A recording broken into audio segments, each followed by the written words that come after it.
Are the college parties in the US really as we know them from the movies? This is a question that has reached us a lot over the past months and weeks, and this is why I want to dedicate this video to this very special topic of college parties and the lifestyle that comes with it that, frankly, we all know only exists in the US when we compare the US college experience and party lifestyle to that of other countries. But what's really the truth and what's a myth? In this video, I want to bust it to give you some more clarity so you can decide whether or not studying and partying in the US may be for you. Let's look at this topic with three aspects. The first one being spring break. I'm not sure whether you've heard of the term of spring break or whether you whether you are conceiving it to be the thing that it actually is. It's a little week, less than a week actually, usually in March in the spring semester, when the spring semester is, cut in half, which is the part before the spring break, and the part after, which is when the semester ends, when the finals come, where you have to, give it the final go before your academic year ends. Spring break happens in the southern part, in the southern part of the US, regardless of where you study. If you look at 20 million students in the US, hundreds of thousands of students are usually going south to hotspots like Panama City, Florida, or even Cancun, Mexico. It's another hotspot, so people may leave the US to even enjoy spring break. What's so special about it is the unanimous spirit that people from all kinds of universities go there, so whatever happens there tends to stay there. Some of it gets carried back to you. Some embarrassing stories may get carried back to your home university, but you usually mingle and meet students from all kinds of universities.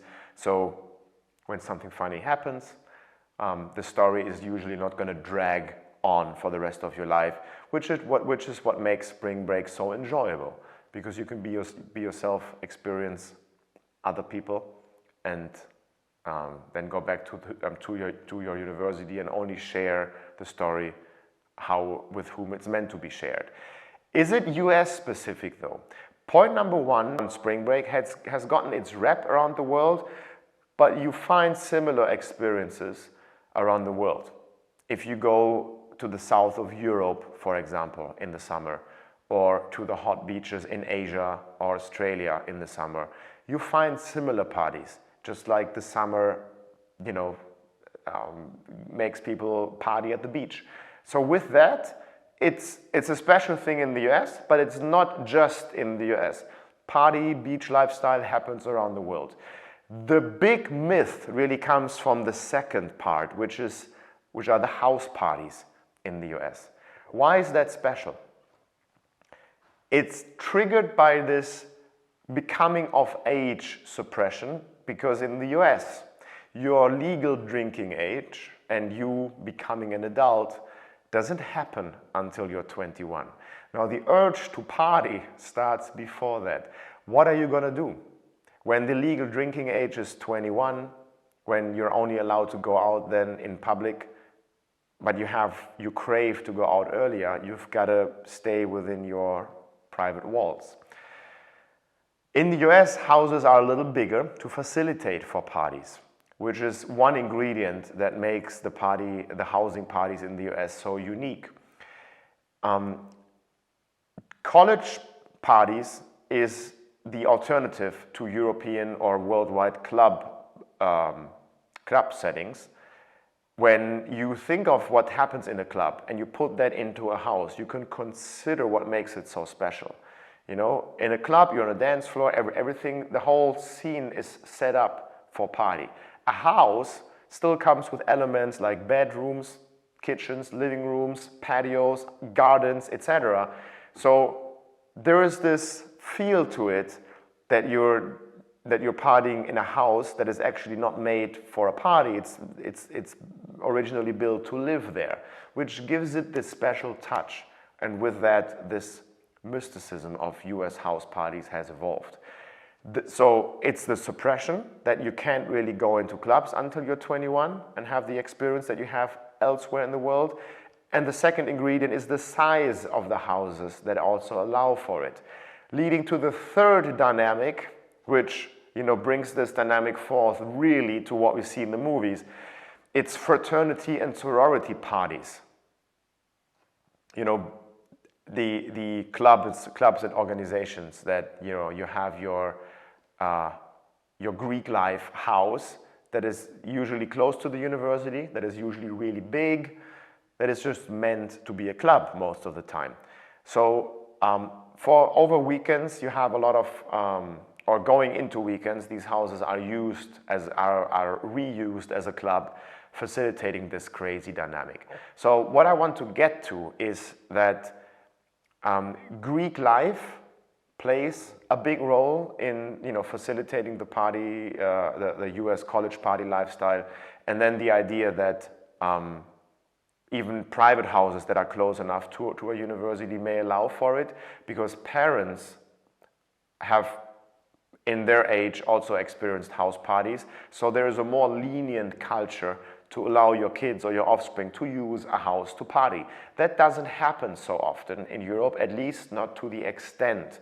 Europeans live more in flats, not just Europeans, but people around the world live, generally speaking, in smaller houses than families in the US. I hope that makes point 2 really clear.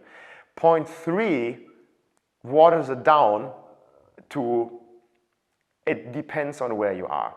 So is it true, is the whole college party experience what it is in the movies? It highly depends on where you are. Why is that? There is a northern-southern dynamic that you have to keep in mind. As you know, partying always comes with, or often gets influenced by weather. When you are in a state or in an environment that is warm all year long, outside parties happen more often because they can happen outside. If you're in a state in the winter that's close to the Canadian border, where it gets to minus 40 degrees Celsius or 0 degree Fahrenheit, for example, it gets colder, which also influences how people behave in the inside. So the more you choose to study at a university that is more by the beach, closer to the equator, you get a dynamic where you have party opportunities year-round versus when you have seasons, like in most states in the US. The academic calendar is pushed into the winter, mind you, right? So that, if you think about it, the fall semester starts in August, going through the fall, finishes in December, which is cold, and then the spring semester starts in January, which is still super cold, into late April, early May, so that the summer months, May, June, July, when it's warm everywhere in the US, is an off-season for the college lifestyle. So if you're looking for that college campus experience and the culture to come with party, you might want to go south a little bit. In the north, it depends. I'm not saying there isn't a college party culture in the winter. It's just a little less frequent and a little less wild as the South, which always facilitates for it.